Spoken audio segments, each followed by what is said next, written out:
Meaning, this would be a business proposition, not necessarily what you're paying for rent, it's what the building is getting for rent, right? So now we're gonna try to figure out what we're going to charge for rent, so we're on letter E.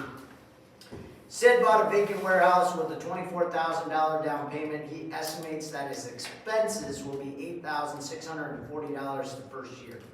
Sid wants to earn a rate of income of 8% on his investment. To do that, what monthly rent must he charge? So, remember, what are we going to do in this section? We're going to go back and we're going to look at this, right? So you got to factor in some hidden expenses and everything, but basically you're going to add the totals together, meaning all of your expenses, to figure out the money that you think you would need, and then you're going to divide it by the total number. So, in this case right here, this guy Sid says that he had a $24,000 down payment. That's the amount of money that he's got invested into it, right? Because that's his money. But he wants an 8% return on that. Okay, so if you take 8% of that $24,000, you're going to get $1,920.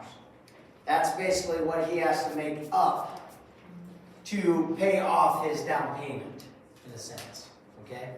So we're looking at finding money to pay off our down payment. Then you're going to add up all of your expenses. Well, they did that, right? They gave you a grand total. They gave you that he estimated that it was $8,640. Now again, this is only an estimate, so during the year it could go somewhere different just by whatever happened in the building. But basically you're going to take your down payment month and add it to your expenses, so you get a grand total of $10,560. Everybody got that number? And then obviously you want to know a monthly rate, so you're going to take that total and do what with it?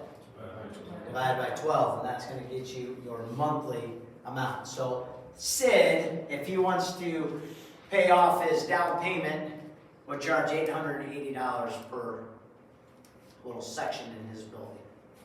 Okay? So basically you're thinking about the amount that you have in cash invested, and then your total amount of expenses, and you're going to try to pay all those off. So in letter F, Ellie wants to earn 15% annual net income on her $30,000 cash investment in a property.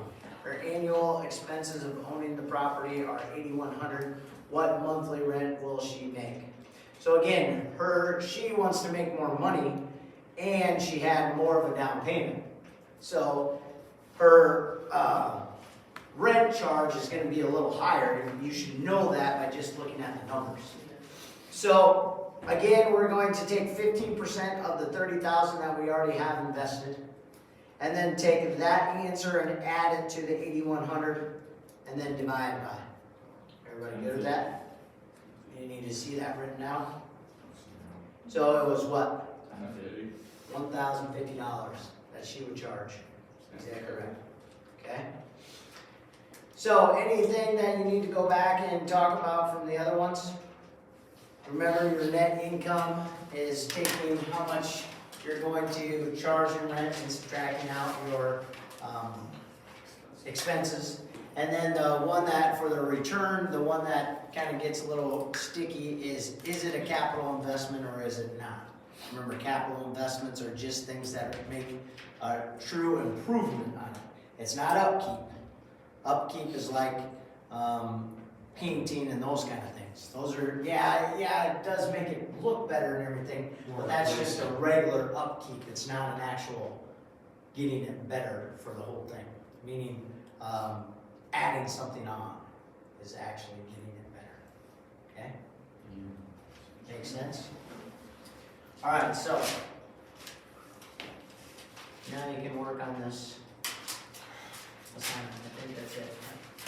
And then tomorrow we'll talk about retirement. Important thing. Where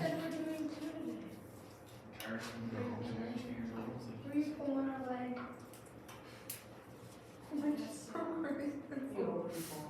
You didn't know. No. We can if you want. No, I'm good. It'd be helpful if we did. I don't want to talk about it. All right, so here's your assignment in this section. And then